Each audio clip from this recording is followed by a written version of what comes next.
Right people will always agree with you and be with you, and people जो आपसे agree नहीं भी कर रहे हैं but they really care for you, वो आपके साथ आपको डिसअग्री करते हुए भी आपके साथ रहेंगे, because they know that you are trying something different. Just because they don't agree doesn't mean you are wrong, but they will respect your decision and still stand by you. हम सबकी life में ना कुछ ऐसे friends होते हैं, कुछ ऐसे लोग होते हैं जिनकी पर्सनैलिटी से हम इतना प्रभावित होते हैं कि हम अपनी चॉइसेस को भी उनके अकॉर्डिंग बदल देते हैं. जैसे कि अगर हमें रेड और ब्लैक के बीच में चूज करना हो, तो जस्ट बिकॉज सामने वाले को ब्लैक पसंद है, आपको अगर रेड पसंद भी आ रहा होता है ना, आप अपनी सोच को सप्रेस कर देते हो और आप भी ब्लैक चूज कर लेते हो. नॉट बिकॉज आप उस पर्सन से डरते हो या फिर आप उस पर्सन को इम्प्रेस करना चाह रहे हो, बट आपके अंदर एक हिडन मैकेनिज्म चल रहा होता है जिसे कहते हैं अप्रूवल एडिक्शन. कि आप जितने भी लोगों के साथ, आप भले ही कितने कॉन्फिडेंट हो, बट आप अपने डिसीजंस को उस हिसाब से लेते हो कि आपकी बात से हर कोई अग्री करे. कोई भी आपके अगेंस्ट जाता है ना, तो आप अपने डिसीजंस को चेंज कर देते हो, अपनी चॉइसेस को चेंज कर देते हो. और यही साइन होता है कि आप अपनी पर्सनैलिटी को वीक बनाते जा रहे होते हो. बिकॉज स्ट्रॉन्ग पर्सनैलिटी का मतलब ये नहीं होता कि आप चिल्ला रहे हो, आप रूड हो, आप अपने स्टैंड्स को लेकर के आप बहुत रिजिड हो. ऐसा नहीं होता. स्ट्रॉन्ग पर्सनैलिटी वो होती है जो अपने बातों पे, अपनी चॉइसेस पे, अपनी सोच पे इतनी क्लैरिटी रखते हैं कि whatever they take the decision, वो दूसरों की वजह से उस डिसीजन को चेंज नहीं करते. अगर उन्हें ए पसंद है तो वो ए ही चूज करेंगे. वो सिर्फ जस्ट बिकॉज सबको बी पसंद आ रहा है वो बी को चूज नहीं करेंगे. और उसके पीछे उनका लॉजिक, उनका कॉन्सेप्ट, उनका ए को चूज करने का जो रीजन है वो क्लियर होगा, और वो उस रीजन के ऊपर अटल होते हैं. And this is the reason हम उन्हें एडमायर करते हैं. एंड एवरीवेयर आप कहीं भी जाओ, ऐसे लोग जो अपनी ओपिनियंस को बहुत स्ट्रांगली रिप्रेजेंट करते हैं, अपने लॉजिक्स में क्लियर होते हैं. अगर वो गलत होते हैं ना, तो वो उस चीज को भी एक्सेप्ट करते हैं और अपनी ऑब्जर्वेशंस को, अपनी नॉलेज को इंप्रूव करते हैं और उसके बेसिस पे अपना डिसीजन लेते हैं. बट वो फॉल्सली दूसरों की सोच के अकॉर्डिंग नहीं चलते हैं. सो आज के इस वीडियो में ना मैं आपको यही चीजें बताऊंगी कि कैसे आप अपनी पर्सनैलिटी को स्ट्रांग बना सकते हैं, अपने डिसीजंस को और ज्यादा क्लियरर बना सकते हैं. सो इस वीडियो को एंड तक देखिएगा. सो सबसे पहली चीज जो आपको जाननी चाहिए वो है कि रूट प्रॉब्लम कहां पर आ रही है. और रूट हर एक ऐसे डिसीजन की होती है fear of rejection.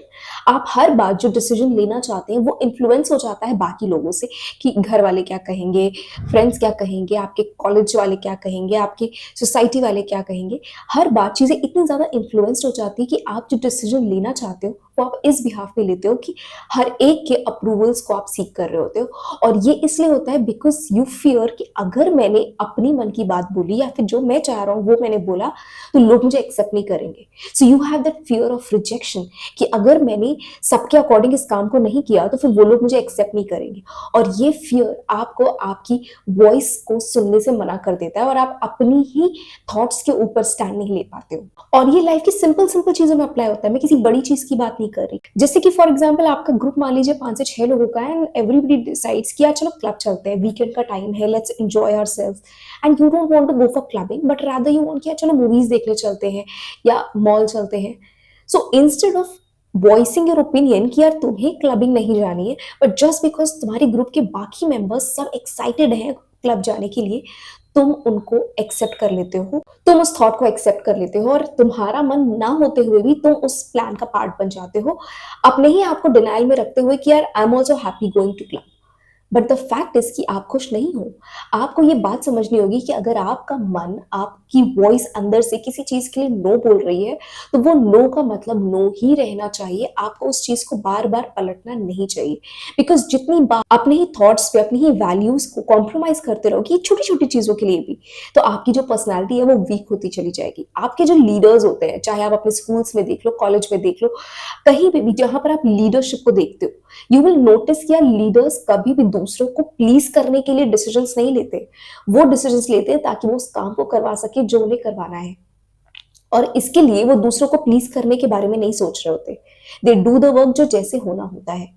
And you have to do the same thing. अगर आप अपनी पर्सनैलिटी को इंप्रूव करना चाहते हैं, then learn to say no for the things जो आप जेन्युइनली नहीं करना चाहते हैं, चाहे वो छोटी से छोटी चीज क्यों ना हो. चाहे आपको वीकेंड में बाहर जाने का मन ही नहीं है, you want to stay alone at home, you need to take a stand for yourself कि यार मुझे कहीं नहीं जाना है, let me be at home.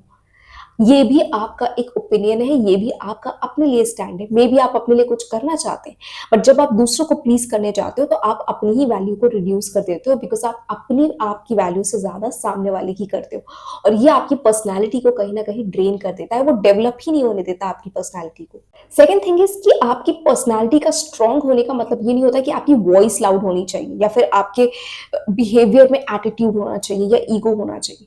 Strong personality का मतलब है कि आप जो भी डिसीजन ले रहे हो, कि अगर आप वीकेंड पे कहीं बाहर नहीं जाना चाहते, तो you need to be clear upon that fact कि मुझे घर पे रुकना है, क्यों रुकना है, किस वजह से रुकना है, आपकी जो सोच है उसका रीजन क्या है। अगर वो सारी चीजें आपके माइंड में क्लैरिटी के साथ है तो आप अपने डिसीजन पे खरे उतर सकते हो। बट जब आपके माइंड में खुद ही चीजें कंफ्यूजन में होंगी ना, तो फिर आप कोई भी डिसीजन लेने से पहले 1000 बार सोचोगे, और दूसरों के अप्रूवल की वजह से आप कभी भी अपने थॉट्स को अंदर सुन ही नहीं पाओगे। So if you want to learn to develop your personality, आपको अपने डिसीजंस का लॉजिक ढूंढना होगा। जस्ट बिकॉज किसी चीज में आपको लगा कि यार मुझे ये डिसीजन लेना चाहिए क्योंकि सब लोग कह रहे हैं, उस डिसीजन के पीछे के लॉजिक के बारे में सोचो। अपनी सोच को उसके साथ कनेक्ट करो कि वो डिसीजन लिया जा रहा है, उससे तुम्हें क्या बेनिफिट हो रहा है, तुम्हारे ऊपर क्या असर पड़ेगा। और हर चीज अपने पॉइंट ऑफ व्यू से सोचने के बाद तुम्हें ये देखना है कि वो तुम्हारे ऊपर कितना लागू हो रहा है। If it is applicable to you, then go ahead. If not, then choose the things जो तुम्हारे अकॉर्डिंग है, because ultimately it's your life and it's your decision. So अपनी पर्सनैलिटी को इतना स्ट्रांग बनाओ कि अपने डिसीजंस को तुम खुद ले सकते हो। और जितनी आपकी सोच क्लियर होगी ना, जितना ज्यादा आपको आपकी डिसीजंस को लेकर के क्लैरिटी होगी, उतना ही ज्यादा आपको कॉन्फिडेंस बढ़ेगा। आप हमेशा इस चीज को ना प्रैक्टिकली चेक कर सकते हो कि जो लोग कॉन्फिडेंट होते हैं उनकी डिसीजन मेकिंग बहुत ज्यादा स्ट्रांग होती है, क्योंकि वो दूसरों के अकॉर्डिंग अपने ओपिनियंस को चेंज नहीं करते। और ऐसे जितने भी लोग आप अपनी सोसाइटी में देखोगे, अपने जानने वाले में, टीवी के ऊपर भी देखोगे, you will see that these people have very strong personalities, and strong personality is like directly proportional to having a confident self. And number 3, stop needing approval from others for everything. यार देखो, simple सी बात है, आप दुनिया में सबको please नहीं कर सकते। अगर आपके जीवन में 10 लोग हैं ना, तो 10 में से 9 खुश भी है ना, तो भी एक होगा जिसको कोई ना कोई प्रॉब्लम रहेगी। तो आप अप्रूवल सबका नहीं ले सकते, और आपको किसी का अप्रूवल लेने की जरूरत भी नहीं होती है।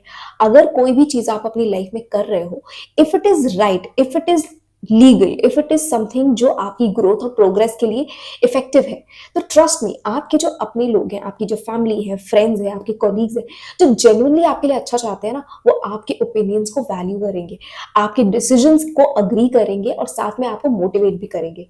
बट जो पीपल आपकी लाइफ के लिए सही नहीं है ना, उन्हें हमेशा आपसे प्रॉब्लम होगी। जो लोग आपको आगे बढ़ते नहीं देखना चाहते, उनको आपके डिसीजन से हमेशा प्रॉब्लम होगी कि आप उनके अकॉर्डिंग चलो रादर देन अपना दिमाग लगाने की बजाय। So stop taking this to heart, और अपनी इस सोच को बदलो कि यार मुझे किसी का अप्रूवल नहीं चाहिए।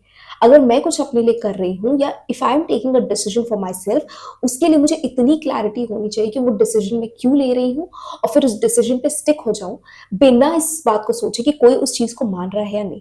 Because right people will always agree with you and be with you, and people जो आपसे अग्री नहीं भी कर रहे हैं but they really care for you, वो आपके साथ आपको डिसअग्री करते हुए भी आपके साथ रहेंगे, because they know that you are trying something different. Just because they don't agree doesn't mean you are wrong, but they will respect your decision and still stand by you. तो अपने decisions को strong बनाइए, उनके पीछे के logics को clear कीजिए, अपनी डिसीजन मेकिंग पावर को धीरे धीरे इंप्रूव कीजिए। गलती करके भी आप सीखते हो, जरूरी नहीं था हर डिसीजन आपका सही हो जाए, बट आप डिसीजन लोगे ही नहीं, अपने ओपिनियंस रखोगे ही नहीं, तो तुम्हें पता कैसे चलेगा। So start taking actions today itself. अगर आपकी लाइफ में कोई भी सिचुएशन है ना, घर पे, बाहर, आपके फ्रेंड्स के बीच, कॉलेज के बीच, take your own decisions. Don't be afraid कि गलत हो जाएगा। इट्स ओके, गलती भी हुई ना तो तुम्हें कुछ सीखने को मिलेगा, नेक्स्ट टाइम तुम वैसी गलती नहीं करोगे। So learn from your decisions and improve them according to the logic, observation and knowledge जो तुम उससे गेन करोगे, एंड धीरे धीरे तुम्हारी जो पर्सनैलिटी है ना, वो इंप्रूव होना शुरू हो जाएगी। It's not one day process, but one day definitely आपकी पर्सनैलिटी बहुत इंप्रूव हो जाएगी। So I hope this video was helpful to you, और ऐसी ही और वीडियोस देखने के लिए आप मेरे चैनल को सब्सक्राइब कर सकते हैं। Thank you so much for watching.